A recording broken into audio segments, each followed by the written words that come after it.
Welcome back to another episode of Live from My Parents' Basement. My good friend Jaekob stopped by this week to talk about NBA AllStar Snubs. Pretty much, we just talk about the best players in the league in general. We had a really good time discussing it, and I hope you enjoy it too. Thanks. Okay, Jaekob Ham's here. First appearance. Yeah, good to be here. Good to be here. It's good for me to be here. I live here. So today I figured we talk about NBA All-Star Snubs. Mm-hmm. I just think there's a lot more this year, but you can't really say anyone on the teams now are undeserving. It's just there's a higher volume of great players in the league compared to normal. Yeah, the league's very balanced right now. Yeah, and that's good. I mean, I think the West is definitely better, but it's just overall, even your worst teams still have stars. Yeah. I mean, the Timberwolves have Karl-Anthony Towns. The Kings have De'Aaron Fox. The Cavs have Colin Sexton, and he's been putting up big numbers. So they could end up being pretty decent the next year or two. Yeah. They need Drummond back healthy. He's been out for a couple weeks, so. Oh no, they're sitting him. Oh yeah, because he's in trade talks and stuff like that. But yeah, they're sitting him, which they like his trade value where it is. They don't want it to go down or anything. So I have mixed feelings on that. Sitting players, but I guess it is a business, so yeah, it makes sense, I guess. Yeah. So to start out, I'm just gonna go ahead and go with Jimmy Butler. He is my favorite player. He's averaging even 5 years ago, the numbers he's averaging, he'd probably be a starter. Mm-hmm. He's getting about 20 points a game, 8 rebounds and 8 assists. It's like you were saying, he's a pretty balanced attack this year for him, but. Yeah. Again, it's just there's a lot of players that are doing better than him this year, so it's hard to say he should be on there over anyone else on that team. Yeah, and a lot of people, when they look at it All-Star and they see a team's record that's not that great, and the Heat have been struggling this year, but they see that they have a bad record and they're going to vote in a guy that his team's been winning over him. Like the Knicks, for example, I think they're in many people's eyes overachieving, and yes. Then that's why Julius Randle, I think, got in. Which Julius Randle's been having a great year. I mean, he's deserving of it for sure, but I think a guy like that's going to get in before Jimmy, since their record is 3 or 4 games better, I'm pretty sure. I agree with that. I think Julius Randle, he might even, out of the people in the East, he might deserve it more than anyone. Because right. It's like you said, they're overachieving. He's carrying that Knicks team more or less, and I mean, he's having a heck of a year. Mm-hmm. So who's another one you have? Who's one you got? First one that comes to mind would be Trae Young. Mm-hmm. Out of the people that still aren't on it, at first we would have been talking about Devin Booker and Sabonis, but luckily they made it onto the team. But Trae Young comes to mind. I mean, that guy, he's had a couple 40-point games this year, and when he can catch fire pretty quickly. So I think he's averaging close to 10 assists. Yeah. So good passing as well. Yeah. On a team that doesn't have crazy good scorers, really, other than him. Like, you have Gallinari who can shoot it, but then other than that, you have guys like Capella who, other than within 5 feet, Capella's not much of an offensive threat. So, well, it's weird with the Hawks because I thought they had an amazing offseason, and then all of their players they signed got hurt. Mm-hmm. Like Chris Dunn hasn't played at all. Mm-hmm. Bogdanovich was out for the season 3 games in, and then Gallinari was hurt for much of this season, and he's still a solid player, but I figured they'd be a lot better. Even Hurt. I know Herter's playing, but he's still not as good as those other guys. DeAndre Hunter's been out too for a while now, so, and he's one of their young core players, so he's solid. I like him and Trae as a duo right there in Atlanta, but John Collins as well. I forgot about him. Yeah, as long as he can stay from getting suspended again, he should be a good, helpful piece to their team. He got suspended? A couple years ago, I think, or maybe last year, he got suspended they tested him in a drug test and he didn't pass or something, so. That's awesome. Mm-hmm. Well, I saw Malik Beasley's out 12 games because he's had crack and a gun on him in a car. Yeah, they're letting him finish the season, and then I read somewhere he's got to do time in jail in the off season, so we'll see how that goes for him. But he's having a good year too. But oh yeah, he's getting 20 points a game or something. Yeah, I mean, his career high for sure. Because before this year, I'd heard of him, but not the way you hear about him this year. So I think he was traded from. He was on the Nuggets. He was one of the people on the Nuggets they traded for. Mm-hmm. Traded away. Another pick that I think I'd have, since I'm a Pacers fan, I'd have to go with Malcolm Brogdon because again, he has numbers for like what a starter would have. It's like 21 points a game, 5 rebounds, 6 assists, which is really good for a point guard. And I know at one point he's maybe averaging 7 or 8 assists. Yeah. But I feel like he's very deserving of it. Yeah, I wish the rosters were bigger than what they are, which I know they have like 12 or 13 on the team, so you can't go much bigger than that. Mm-hmm. But there are a lot of guys that should be in that don't get in. I know I read somewhere Mike Conley said that he really thought this was his year to get in because he's been putting up decent stats, which he has, but then you have guys like, if you talk about snubs, you kind of talk about guys that maybe got on the team that like could have been close, and like I think like Rudy Gobert comes to mind there. He's been playing decent, but I think there's other people in the West that should have probably made it before him when they first released the reserves. I know Ben Simmons made it, and I think like he's good. Don't get me wrong, but he averages 13 points a game, 8 rebounds, and 8 assists, and that's great. And I know that I think he's improved his post up game a little bit, and I know he plays outstanding defense. I guess I'm just more offensive minded when it comes to the NBA. So when I see 13 points a game, I'm like, especially in an All-Star game, people are tuning into that to watch them score 150 points each team, and they're not tuning in to watch them. Rudy Gobert drive and pass. Rudy Gobert stop Embiid in the paint or something. Yeah, no one's trying to watch that, but I mean, it'll be funny to see if when they guard Ben Simmons, if they let him have the space in the All-Star game, because if they do, he'll probably shoot it, and it probably will not go in. But it's just baffling to me that he's considered a superstar, which I don't consider him one, and he can't shoot outside of 5 feet. Right. That's a complaint I have with him. Good playmaker, good rebounder, good passer, but I think that's also the problem I have with Giannis. He's good. I think he was. I've told Isaac about this. I think they should decide MVP. All the other awards you can decide whenever. I think you should decide MVP after the finals. I do too. Everything else is the same. Doesn't matter. But like, if you're looking at the 18 and 19 season, I mean, Kawhi Leonard probably had a strong chance to win the season's MVP that year. Yeah. Because I mean, that Raptors team was good, but he was the main point there. Yeah.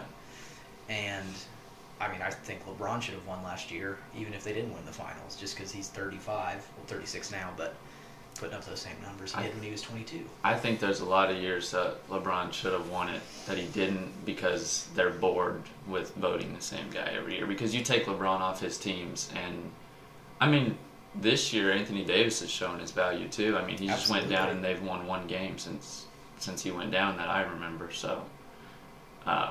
Yeah, I mean, you take LeBron off most of his teams that he's been on in his career, and then they go downhill quick.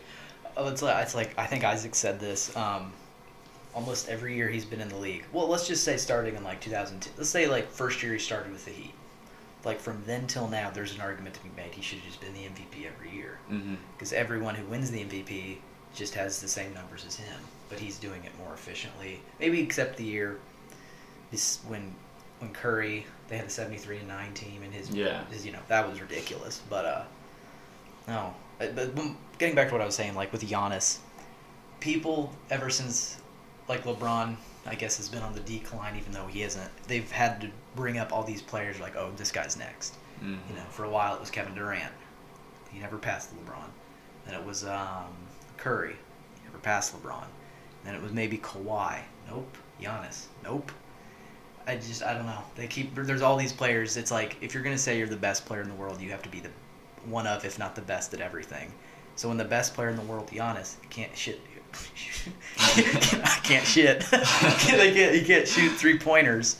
That's sort of what keeps me from thinking he's the best in the league. Yeah. Because, I mean, if you're going to be the best player in the league, you have to be good at everything. And that's why they thought Kevin Durant was going to be that, because he's a 7-foot guy. I think he's the best scorer in the league. Yeah, but I agree with that. To be the best player, you have to have more than that, and that's why I think LeBron is the best player, because he can defend when he wants to. He can block shots. He can play. I mean, people say Jokic is the best passer in the league for a big man, but I mean, I think you have to consider LeBron as a big man. He's 6'9", 250, so I think he's the best passing big man. I think It's been like that for a while. Well, it's what you're talking about is defense. I think I read today. I think Gobert is number 1 in the league in defensive efficiency, and LeBron is second. Yeah. And he's always been looked at by most people as somebody who doesn't go full effort on defense, and that's just crazy to me. It's not. It's like a criticism in the NBA is these players, the players don't play defense. Well, no, it's just they're that good, and so from the defense's perspective, they know exactly what the offense is going to do. So they can't just be in set defenses. They have to be a lot more fluid with what they do. And then the offensive players come down and they can see through the defensive sets. Or no, we can't do this a certain way. They'll look through us. So I feel like there's this, I don't want to say mutual respect, but it's just this unwritten rule between players of like, we know that we can't go at this speed at this time because we know that they'll just clean our clock. Yeah. So I feel like that's why it looks more lax. It's just because the players are more skilled, smarter, and have more experience, and so defense is just played differently. Because I mean, if you see an end of regulation game in the playoffs, it is nuts because both teams are going at full speed, and you're also going to get tired. What we were saying with LeBron is he's famous for knowing when to take it easy during games, and that's why he's been able to play so long because he's pretty good about staying rested. It's not just Russell Westbrook 200% all 48 minutes. That's the difference between them. And with LeBron, I know we're getting off track from AllStar Snubs, but in the playoffs, he's even said, like, the first game of the series, he's just out there feeling out, like, how this is going to go. And most of the time, if you watch, at least I don't know the exact stat on this, but it seems like a lot of the time he doesn't win the first game of the series. And then everybody's like, uh-oh. And then he goes and wins 2 straight, and then he just takes over the series. So I think there's some like, genius there, kind of, where he just, like, he lets the other team like do what they want to do for the first game, and then he takes that away from them. Absolutely. I think I forgot what player it was. They said at one point, a while back, I don't know when this was, but LeBron was playing defense, and they came down, and LeBron was calling out their plays, the offense's plays, going like, "You're supposed to be here," like pointing at a player. He might have been just talking to himself to show off, but he's going like, you need to be on the block. I know he's going to pop out when you do this, and he's going to cut here. But I mean, it's like you were saying, he's a genius.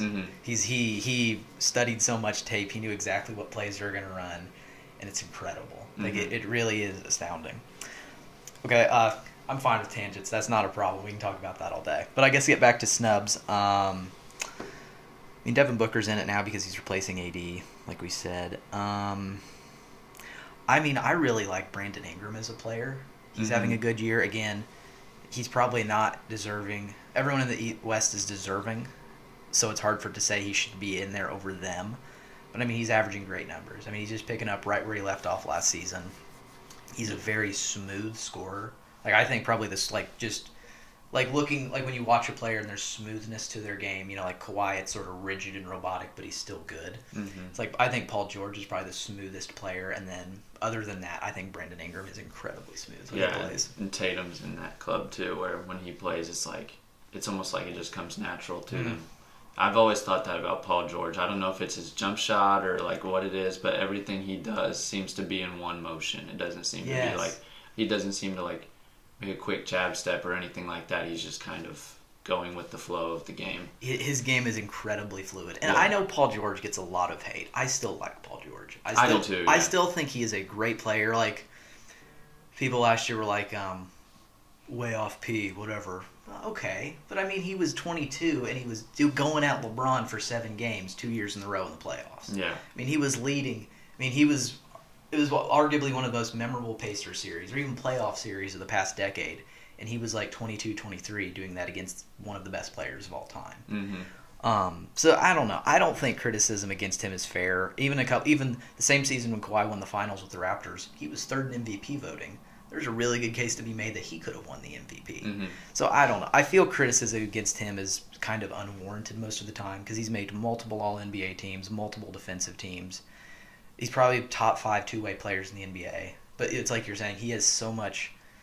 It is going with the flow. There's fluidity to this game. It's just always so smooth. Even his jump shot, the way he brings it up, he has this very pretty way of playing. Yeah. Sort of like King Griffey Jr. of baseball. Just smoothness to his game.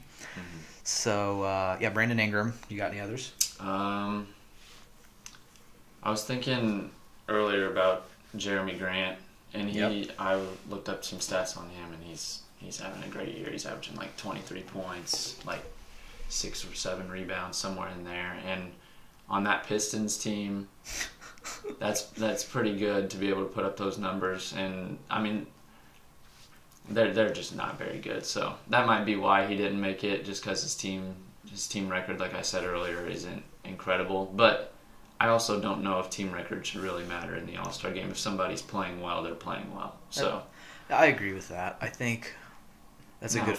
Into the season awards, yeah, team record should be taken into consideration. Like the MVP award, it shouldn't go to somebody whose team barely made the playoffs. It should go to somebody whose team overachieved because of their play. So yeah, but it's almost like take that player off their team. How would they be? Yeah, like if maybe that's the reasoning Giannis won, because I don't think the Bucks are. I mean, I don't even know if they're probably going to be a low-seeded playoff team without him. So I guess that's the rhetoric there for that. Middleton's okay, but he's having a pretty bad year this year for his standards. So, but I feel like with the Bucks, they I don't really want to say they have a good front office or coaching. It's just they sort of lucked into the team they've had. Because I mean, they drafted Giannis, they traded for Middleton before he was good. They just so happened to have like Eric Bledsoe and those guys. They even had Brook Lopez. I mean, and even like their offense is pretty much just get out of the way and let Giannis drive. So I mean, without that, they're not very. I don't know. I've just never really bought that Bucks team because it's like I said, I don't know how well they're coached, and they gave up so much for Drew Holiday. And Drew Holiday's great, but they gave up so many of their assets just for him. It's like how much better does that really make you in the long run? So, maybe they think getting him will push them over the edge, but I got bad news for them with the Nets team that they've rostered. So I don't know that anybody's going to beat that team in the playoffs. Yeah, I think the Lakers still can, and I think ultimately the Clippers could with their defensive ability. Yeah, but I think it's going to come down to who they match up against if the Nets really lose in the playoffs. I think it's interesting with the Nets because whenever that trade went down, I was thinking, I was thinking like James Harden should probably be the point guard for them because he's a way better playmaker than Kyrie Irving is. And I saw that Kyrie Irving actually said that. Like he went up to James Harden and said like, I'll be the shooting guard, you be the point guard. And what's interesting about that team is I know they have like historically bad defense. It's just hilarious. But what was I going to say? It seems like James Harden, who's always criticized as being a me player, it seems like he's actually taking a step back. Because he's down to like 24 points a game. Oh, that's terrible. But, he's usually getting like 33 a game. But it seems like he is being this sole playmaker for that team. Like, I don't know how – I really think – like, I'm not a big fan of James Harden, but I do not think that team would be nearly as good without him. I don't think Kyrie and KD would be nearly as dominant. I think he is the main difference on that team. Yeah, James Harden. Yeah, I watched a couple of their games since he got there, and it seems like he's – I don't know. I didn't really expect it out of him. But he seems like he's being a leader there in Brooklyn, and he's not like he didn't come in there and say, okay, I've got Kevin Durant and Kyrie Irving, I can kind of just do my own thing. But he's like in there like he wants to be a part of like a team there. That's gonna make you go pretty far. So that's what was surprising, how team oriented they are on that team, because those are maybe the 3 most egocentric players in the NBA. Now, I don't think Kevin Durant's necessarily a selfish player, but he obviously has a certain opinion of himself that rubs people the wrong way. He said that in the playoffs. Was it last year or the year before, where he said like, I'm Kevin Durant, like you guys know who I am. Like he knows who he is. He knows he's the best scorer in the league, and I mean, he's so confident in his ability. So I think I've really thought James Harden would come in and just shoot the ball constantly. He hasn't, so good. Good for him for showing some maturity. I think Kyrie Irving's crazy, just like he's always radical. Doing something. Yeah. It's weird with him because I think my friend Hugh was talking about this. He said how Kyrie Irving doesn't just see himself as a basketball player. That's fine, but I think there's 2 ends of the spectrum to that, to where he's like, the earth is flat and I'm nuts.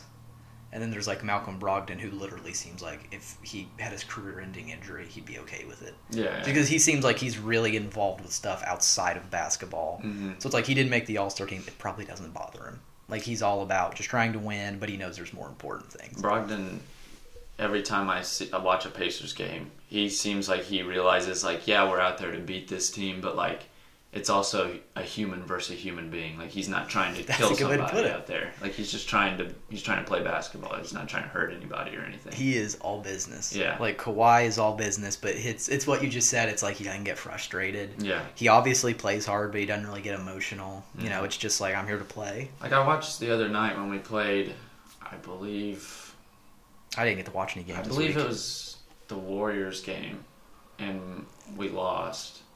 And he wasn't mad or anything. He just, like, shook a couple players on the Warriors' hands, and he, like, told them good game. And, like, most guys, at least, when you go into a game like that where you lose a close game at home that you probably should have won, they're just going to walk to the locker room. They're not going to say anything. And he realizes that there's a relationship there between the players that he needs to keep, like, going. I think he's like vice president of the players union. Yeah. So I mean, I think he's like a good guy, like a good man, being good at basketball aside. But yeah, I don't know. The Nets team surprised me. I really figured they'd implode. Yeah, I did expect too. I really did. As soon as they traded for him, I was like, so what? But, like, now that he's there, and I think if they get Joe Harris to be that guy that just, like, when they need somebody to hit a three-pointer, he's there. He's a Ray Allen, a Mike Miller, Yeah. a Danny Green type guy. Right. Yeah, go ahead. I think they also kind of go as DeAndre Jordan goes. I think he's that hidden X factor on that team. When he's putting up 8 and 12, they're going to win the game. But when he doesn't show up and he doesn't get rebounds and stuff like that, they're not going to win because the other team's just going to out-rebound him. It's so interesting because so many people have pointed out DeAndre Jordan. It's like, again, like my friend Hugh said, he just lucked into being on that team because he's friends with those guys. Yeah. Because any other, if they were, that wasn't the case, Jared Allen would still be on that team. And they'd be probably they would be a lot better team. Right. But DeAndre Jordan is a pretty, above average center. So they can eke by with him. He's a great defender. I mean, he's getting up there in age. I don't know his exact age. His 30s. Yeah, but he doesn't seem to really miss a beat that much. Mm-hmm. He's not going to be the same guy that catches the lob that he caught in L.A. where he ended Brandon Knight's career. But yeah, he's still a good big man in the league. So I feel like he gets lumped in with like Andre Drummond. The thing with Andre Drummond is he's not a very good. He's an alright scorer. He's just terribly inefficient. But man, he gets like 18 boards a game. It's insane. Man. There's like an art to it. Like there's got to be something. Like I obviously was never a big man in basketball, so I don't know exactly how to rebound the ball. But I'm sure like when he sees a shot go up, as soon as that shot leaves the player's hands, he's like calculating where it's going to hit the rim. Like Dennis Rodman. Yeah. And you watched Last Dance, right? Yeah. Like Dennis Rodman said he would study the ball when it's getting tapped up in the air. He would have people shoot the ball so he could know where it's going to bounce at the angle it hit on the rim. Right. So, yeah, that's a really good way to put it. Yeah. And it's so funny you're talking about being a big man. I was taller than you my whole life, and then you shot up a foot, and I never grew. I still wouldn't be a big man, though. That's the problem. I know, but you tower over me. It's so funny. Yeah. But here's one. Thunder are bad, right? I know exactly who you're gonna say. Yeah, Shai Gilgeous Alexander. He's having a heck of a year. Yeah, he's so good.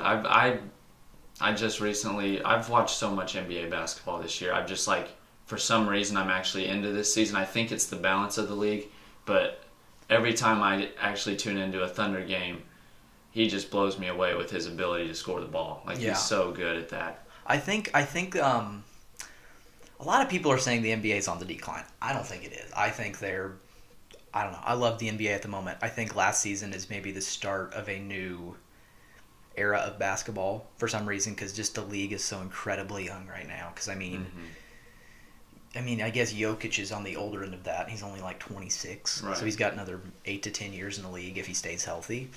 But yeah, Shai Gilgeous Alexander, incredible. I think I'm gonna look up his stats actually because Again, they're like all-star starter caliber. Let's see. Yeah, he's extremely talented, and he's on a team that it's really just him. Yeah. Like, Al Horford is like their next best player. So He's getting 23 points a game, 5 rebounds, and 6 assists, and he's shooting 51% from the field, which is pretty good for like a shooting guard, point guard, wing type player. Because I mean, they're usually in the 50s, but I don't know, it's maybe more like 45 to 49% from the right, field. yeah, So he's obviously a very efficient player. But yeah, he's probably a top 10 combo guard in the league right now, maybe top 5. Just the ability to play both point and shooting, and the way he does it is. He's a very good player. What's his game like? I've never watched him play. He's quick off the dribble, so he's got that ability, and he's lanky, so he can when he gets to the rim, he can finish over people, but he's also an extremely good spot up shooter, and he can shoot off the dribble. And defensively, he's solid because he can guard 1 through 3 if he has to, if it's a kind of an undersized 3, like a PJ Tucker type player. But I think he's incredibly valuable, and I think one of these days he's going to lead a very good team.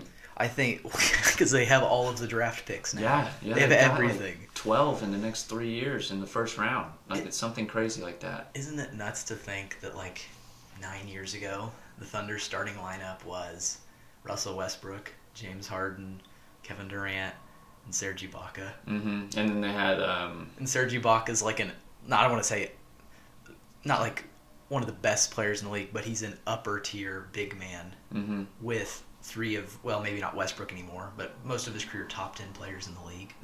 Nuts. Yeah, he's another guy kind of like DeAndre Jordan, where he's just like kind of lucked into being on really good teams. Like, he signed with the Raptors.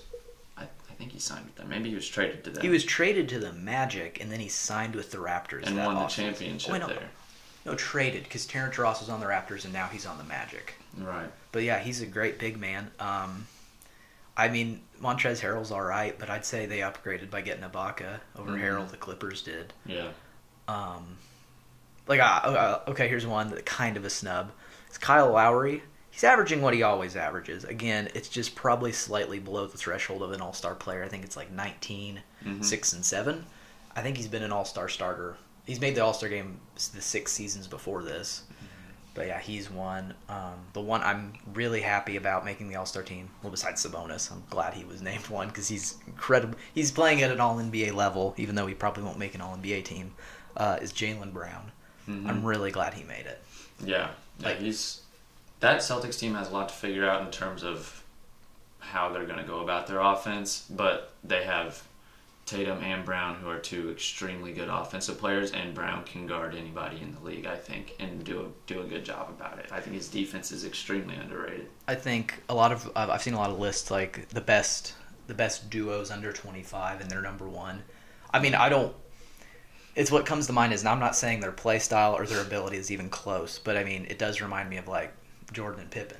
Neither of those guys are that good yet, but if they stayed together, they would have that 1-2 punch of being one's the main guy and the one's the complementary guy, but he's also a superstar. So I mean, I think they were nuts. I'm glad the Pacers have Miles Turner because I don't think he'll win Defensive Player of the Year now, but he'll make an all defensive team. But they were nuts for not trading for him. Yeah. Because their biggest problem is their centers are Tice and Thompson, who are fine, but they're not championship good. And I think Miles Turner, I don't know, he would have fit so well on that team. It's crazy that Danny Ainge didn't trade for Miles Turner, though. All right, I mean, Danny Ainge seems like a guy who doesn't pull the trigger unless he feels like he's getting the better end of a deal. So maybe he felt like whatever they were giving up was going to be equivalent or in some way. So he was like, he was wanting like Miles Turner and T.J. Warren and Doug McDermott. Like, he was wanting core guys from our team. It was ridiculous. Yeah. You need to look. There's like that NBA trade machine online where you can like go match salaries and stuff. And there were like potential Pacers trades. They said they should trade with the Warriors, T.J. Warren and Miles Turner for Andrew Wiggins. Oh no! Like, why would you do that? No, don't do that. Don't do that.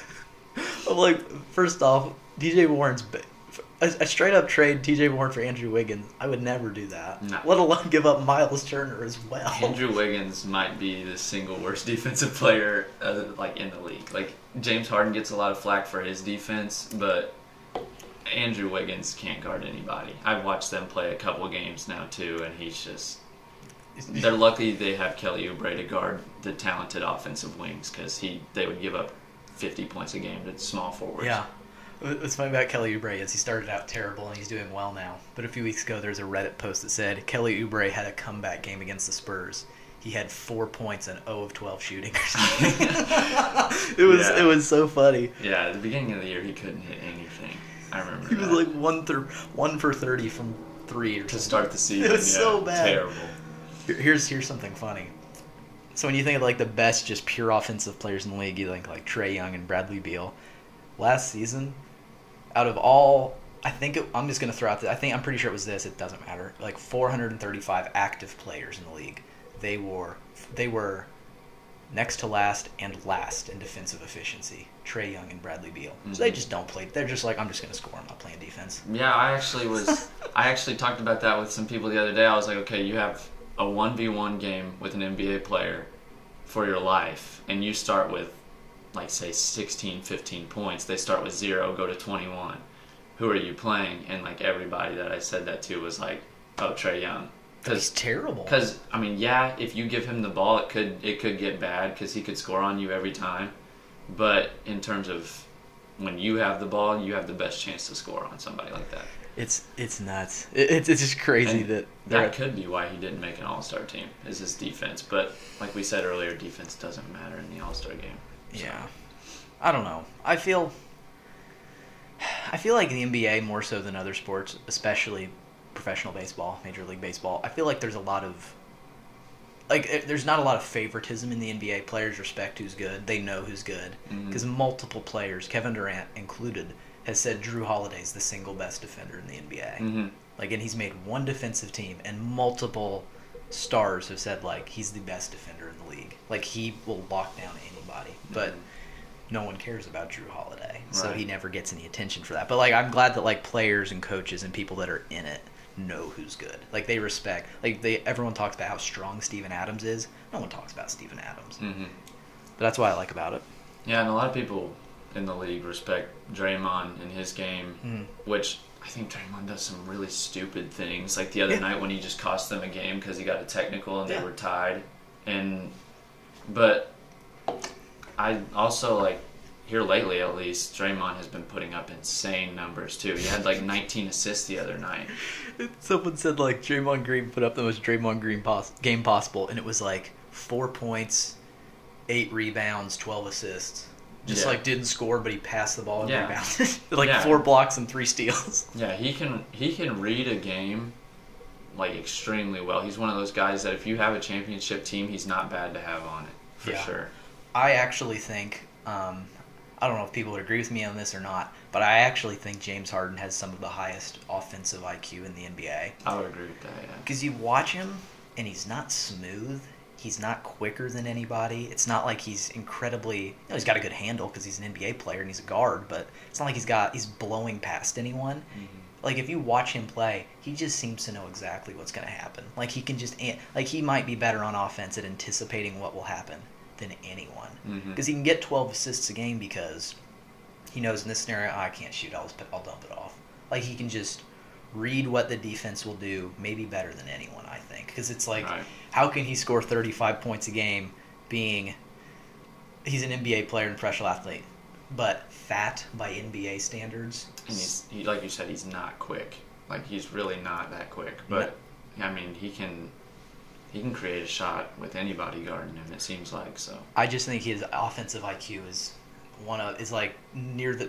LeBron's probably 1, but I'm saying he is number 2 on that list, though. Because it's just... I think he's just so stinking smart. He knows what's coming, and he can just read defenses like that. Nothing. Mm-hmm. Other snubs. I'm trying to think. There's a lot. There's a lot of players. Yeah, there's a lot of guys putting up really good numbers this year. I mean, Oladipo is out. Oladipo, I'm surprised he's having it seems like he's pretty much back. and I saw that the Rockets offered him a max extension, and he declined it because. Well, yeah, they offered him their max of what they could do, but he wants. I think they said he wanted a long-term deal, and the best the Rockets could give him was 2 years for some reason. I think it had something to do with the cap space and stuff like that. But yeah, he declined that. I think he'll end up in Miami. He seems to like that team, and I don't know. I just think he'll end up there. Well, people were talking about James Harden going to Miami.